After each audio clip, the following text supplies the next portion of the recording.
না না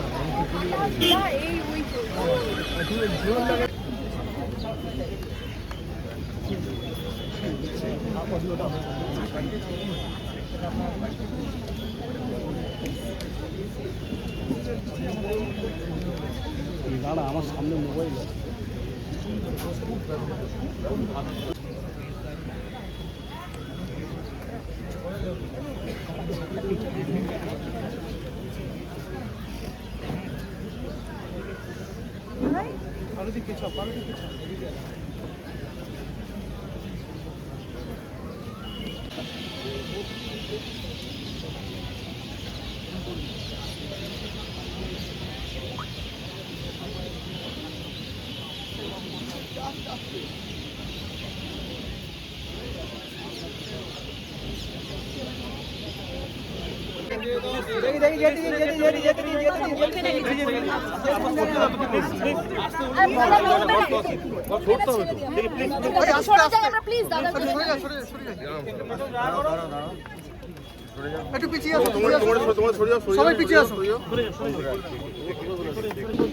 এবং আজকে কোথাও শুটিং বন্ধ রাখা উচিত ছিল বলে অনেক শিল্পীরা দাবি করছেন রাহুলের পাশে থাকার জন্য। তুমি কি বলবেন? প্রথম মর্মান্তিক বললে কম বলা হয়। সুস্থ, স্বাভাবিক, অত্যন্ত বুদ্ধিমান, সপ্রতিভ এবং একজন ভার্সেটাইল অ্যাক্টর আমাদের ভাই, আমাদের ইমিডিয়েটলি পরের ব্যাচ রিপাবলিক, তার এইভাবে চলে যাওয়া এবং সেটা শুটিং চলাকালীন, হুইচ ইজ ভেরি অ্যালার্মিং। যে খবর আমাদের কাছে এখনও বিশ্বাস করতে ইচ্ছা করছে না এই মুহূর্তে, যখন আমরা কেওড়াতলা শ্মশানে দাঁড়িয়ে রয়েছি। মানে শ্মশানে এসেও আমাদের মধ্যে কারুর বোমবাদার রয়েছেন, বাকি বড়রা রয়েছেন, কৌশিক দাস ছিলেন, অঙ্কুশ আছে, বাকি অনেকেই রয়েছে। দল, মত, পথ নির্বিশেষে প্রচুর মানুষ যারা রাহুলকে পছন্দ করত, তারা আমরা সবাই আছি। ফল্ট, গাফিলতি নিয়ে কথা বলবার আগে এই যে সময়তে আমাদের এত খুব কঠিন সময়, যে সময় এই সমাজে বেঁচে থাকতে গেলে সব সময় শিরদাঁড়া টান করে রাখতে পারে না বহু মানুষ,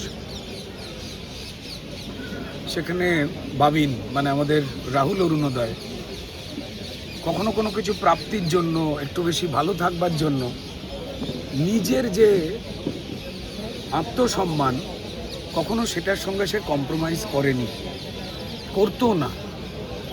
নিজের মতামত যুক্তি দিয়ে রাখতে পারত। পড়াশোনা, সমাজ নিয়ে পড়াশোনা, রাজনীতি, সবটা নিয়ে তার অগাধ জ্ঞান ছিল।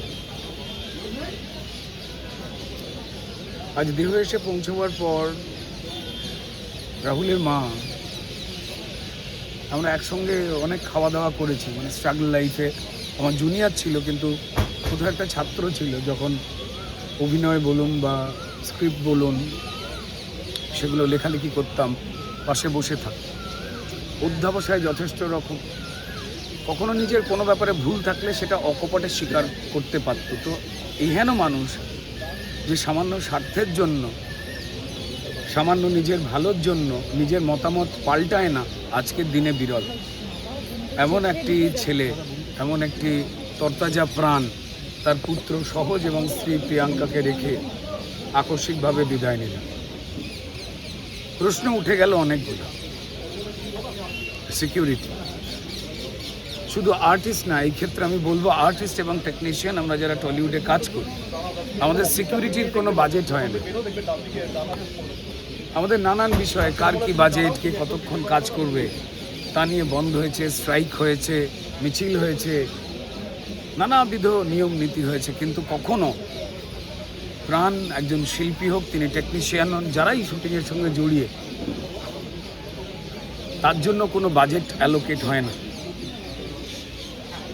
কেউ বা কারা যারা শুটিংয়ে গিয়েছিলেন, সেটা প্রোডাকশন হাউস এই তালসারিতে বা চ্যানেল বা দায়িত্বশীল ম্যানেজার, কারুর সঙ্গে কারুর কথা মিলছে না, বা যদি কেউ প্রত্যক্ষদর্শী বলেন, আবার সবটার সঙ্গে পোস্টমর্টম রিপোর্ট সেখানে নাকি 1 ঘন্টা সে জলের নিচে ছিল, তা মিলছে না। একটু আগেই ওই হোটেল, যে হোটেলে ওরা ছিল, সেই হোটেল থেকে দায়িত্বশীল কিছু লোক আমায় ফোন করেছিলেন, যাদের আমি চিনতাম। তারা বললেন যে 1 ঘন্টা জলের নিচেও ছিল না। জায়গাটায় এতো উত্তাল সমুদ্র নয়, তালসারি মানে যেখানে সমুদ্র অত্যন্ত ঝিমিয়ে থাকে এবং সমুদ্রের জল যেখানে শান্ত, তার পাশ থেকে বেশ কিছু আঁকামাকা খাঁড়ি আসে, যে খাঁড়ি মাটিতে মেশে, অর্থাৎ বালি আর মাটি দুটো মাখামাখি হয় কিছু নদীর মতো সরু সরু পথের মাধ্যমে, যেখানে মাছ ধরার নৌকোরা স্ট্যান্ড করা থাকে। সেইখান থেকে শুটিং হচ্ছে। কেউ একজন বোধহয় কিছু লুকোবার চেষ্টা করছে, কেউ প্রমাণ করার চেষ্টা করছে, জানো ছেলেরই একটু গাফিলতি ছিল, তাই যেন একটু একা একা জলের গভীরে চলে গেছিল। একদম না, ওটা সমুদ্র না, ওটা আবার বলছি খাঁড়ি, নদীপথ, সরু নদীপথ, যেখান দিয়ে নৌকা, দুটো নৌকা পাস হওয়ার মতো চওড়া জায়গা থাকে। জল অত্যন্ত শান্ত, সেখানে বিরাট চওড়া তুমুল এমনটা নয়। জেনারেল শুটিংয়ের পরে ড্রোন শট নেবার সময় এই বিপত্তি ঘটে বলে অনেকে বলছেন। আমি প্রযোজনা সংস্থা হোক, চ্যানেল হোক, যারা নিরাপত্তার দায়িত্বে লোক যাদের রেখে দেওয়া উচিত, নিরাপত্তা আছে কিনা দেখে শুটিং করতে যাওয়া উচিত। এবং তার সঙ্গে রাহুলের যারা সহ অভিনেতা অভিনেত্রী ছিলেন, কোথাও তাদের বয়ানের মধ্যে মিল থাকছে না। প্রত্যক্ষদর্শীদের ঘটনা, পোস্টমর্টম রিপোর্ট, এখানে মিল থাকছে না। নির্দ্বিধায় বলা যায় কেউ কোথাও একটা কিছু ভুল তথ্য দিচ্ছেন। কড়া ইনভেস্টিগেশন দরকার, নিরপেক্ষ ইনভেস্টিগেশন দরকার। না হলে এইভাবে মিথ্যাচার চলে, যদি আমরা কেউ কাউকে বাঁচাবার চেষ্টা করি, গাফিলতির জন্য যে ঘটনা ঘটেছে, উদাসীনতার জন্য ঘটেছে, যদি কাউকে বাঁচাবার চেষ্টা করি, তাহলে এই ঘটনার পুনরাবৃত্তি হবে। এবং যে কোনো আমার টেকনিশিয়ান ভাই, সেও রাহুল হতে পারে, যে কোনো আমার শিল্পী ভাই বোন বন্ধুরা, তারা রাহুল হতে পারে। এই বিষয়টাকে খোলসা করার জায়গা দরকার। কড়া পুলিশি অনুসন্ধান, নিরপেক্ষতার সঙ্গে কোনো শক্তি বা ক্ষমতার দালালি করে নয়, তাহলে আসল সত্যিটা বেরিয়ে আসবে। কিন্তু গাফিলতি ছিল, এটা তো স্পষ্ট। কার জন্যে সেই গাফিলতি, এই উদাসীনতা, সেইটা বার করা বড্ড দরকার রয়েছে। কেউ বলছেন এই জল থেকে তোলবার পরে ওনাকে কথা বলছিল খুব কষ্টের সঙ্গে, এবং দীঘার হাসপাতালে নিয়ে যাওয়ার সময় নাকি ও বিদায় নেয়। কোনটা ঠিক, কোনটা মিথ্যে রয়েছে? তাই এতগুলো গল্প তৈরি হচ্ছে, এবং গল্প যখন তৈরি হচ্ছে, নিশ্চয়ই গল্প কেউ তৈরি করছে।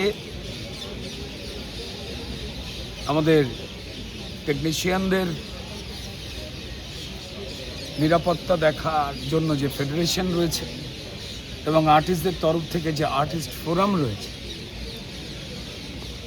তাদের যারা নেতৃত্ব রয়েছেন, আমাদের দাদা বন্ধুরা, তাদের কড়া হাতে যাতে আর কেউ রাহুল না হতে পারে, না হয়ে যায় কোনো ভুল বা পরিকল্পিত চক্রান্ত। এই ওর নামে দোষ দেওয়া থেকে শুরু করে যে দোষী, তাকে সবাই সামনে আনুক, শাস্তি হলে হবে। না হলে এই পদ্ধতি রেখে দিলে আবার যে কোনো টেকনিশিয়ান, যে কোনো আর্টিস্ট আবার রাহুলের মতো চেহারা নেবে। আমাদের টলিউডে নিরাপত্তার জন্য কোনো বাজেট নেই। আমাদের অন্যান্য কাজে কার কী পারিশ্রমিক, কী কতক্ষণ কাজ করবে, কতজন কাজ করবে, তা নিয়ে স্ট্রাইক হয়, বন্ধ হয়, আমরা জানি। কিন্তু প্রাণের থেকে তো বেশি বাজেট পৃথিবীতে আর কোনো কিছু ঈশ্বর আমাদের দেননি। সেই বাজেটটা চ্যানেল হোক, প্রযোজক হোক, যেই হোক, প্রোডাকশন হাউস হোক, এই ক্ষেত্রে লীনাদির প্রোডাকশন হাউস এই বাজেটটা অ্যালোট করতে হবে, নাহলে শুটিং করা যাবে না। কলকাতার বাইরে যে কোনো জায়গায় চলে গেলে আমাদের ডাক্তার বলি বা অন্যান্য বিষয় বলি, সেই নিরাপত্তার খোঁজ খবর করার সুযোগ আমাদের কম, কঠিনভাবে কাজ করতে হয়। সিকিউরিটি বাজেট একটা বরাদ্দ করতেই হবে, টেলিভিশন চ্যানেল, ওয়েব সিরিজ হোক বা সিনেমা হোক। আর তার সঙ্গে সঙ্গে কারা দায়ী রয়েছেন, তিনি যার যত ঘনিষ্ঠ হোক, তিনি যত প্রভাবশালী হোক বা তার কানেকশন থাকুক না কেন, তিনি যেই হোক, যে সংস্থা, যে ব্যক্তি বা যাই থাকুক না কেন, তাকে চিহ্নিত করতে হবে এবং মুখ সবাইকে খুলতে হবে, নাহলে আমরা যে কেউ যে কোনো দিন এইভাবে শেষ হয়ে যেতে পারি। কেওড়াতলা শ্মশানে দাঁড়িয়ে এই কথাগুলো বলতে বলতে কালকে আমরা নিজেরা হঠাৎ করে এই কাজ করতে গিয়ে থাকবো না। ইভেন আপনারা যারা মিডিয়ার বন্ধু, তারাও প্রত্যেক সময় আমাদের শুটিংয়ে উপস্থিত হন। এই বিপদ তো আপনাদের সবার উপরেও নেমে আসতে পারে। এখান থেকে আমাদের বেরোতেই হবে, সত্যিকে সামনে আনতেই হবে। আসলে কি ঘটনা হয়েছিল বা যে গবেষণা চলছে, তার অবসান হওয়া দরকার।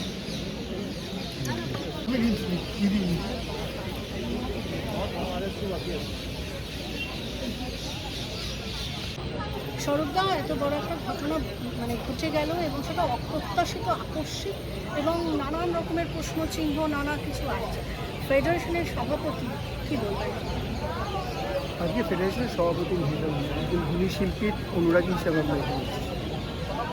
এবং হয়তো ওর সঙ্গে আমার ব্যক্তিগত পরিচয় খুব ভালো ছিল, হয়তো হাই হ্যালো ছিল, কিন্তু ইন্ডাস্ট্রির অত্যন্ত গুণী শিল্পী। এই দুটো স্ট্রিমেই কাজ করত, সিনেমা এবং সিরিয়াল দুটো স্ট্রিমেই কাজ করত।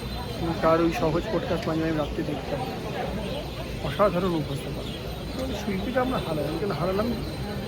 আমাদের নিজেদের গাফিলতির জন্য হারালাম। আমরা যেমন ফেডারেশন থেকে বারবার বলি, চিৎকার করি, কী হচ্ছে একটু বলুন, কীভাবে সেফটি মেজার নিচ্ছেন বলুন, তখন সবাই আপনারা সমালোচনা করেন। ফেডারেশন শুধু বাধা দেয়, ফেডারেশন শুধু কথা বলে। কিন্তু আজকে তো একটা প্রমাণ হয়ে গেছে ফেডারেশন কেন, কোন ভালো জিনিসের জন্য বলতে বা কেন বলতে। আজকে আপনি বলুন যে আমার কলাকুশলী ভাইয়েরা তার জীবন বিপন্ন করে আজকে সেখানে ঝাঁপিয়ে পড়েছিলেন শিল্পীকে বাঁচাতে, তারা যদি তলিয়ে যেতেন কী হতো? কতগুলো প্রাণ যেত। আমাদের ন্যূনতম সেফটি বা সিকিউরিটি মেজার থাকবে না, ন্যূনতম ব্যবস্থাপনা থাকবে না, সেদিকে এতটাই খরচাবহুল রাখা যায় না। এর উত্তর আপনাদের কাছে। এতদিন আমরা চিৎকার করেছি, আপনারা আমাদের সমালোচনা করেছেন, আজকে আপনাদের উত্তর দেওয়ার। যারা সোশ্যাল মিডিয়ায় আমাদের বক্তব্য করেছেন, আমাদের সম্বন্ধে লিখেছেন, লেখানো হয়েছে, তাদের আজকে উত্তর দেওয়ার পালা। ফেডারেশন কেন চিৎকার করে, ফেডারেশন কেন বারবার বলে, ফেডারেশন কেন কলাকুশলী শিল্পীদের জন্য বারবার সিকিউরিটি, সেফটি, ন্যূনতম সুযোগ সুবিধার জন্য লড়াই করে, তার উত্তর আজকে দিতে হবে তাদের। আজকে আমাদের উত্তর দেওয়ার পালা। সে মানসিক পরিস্থিতিও আমরা আসছি।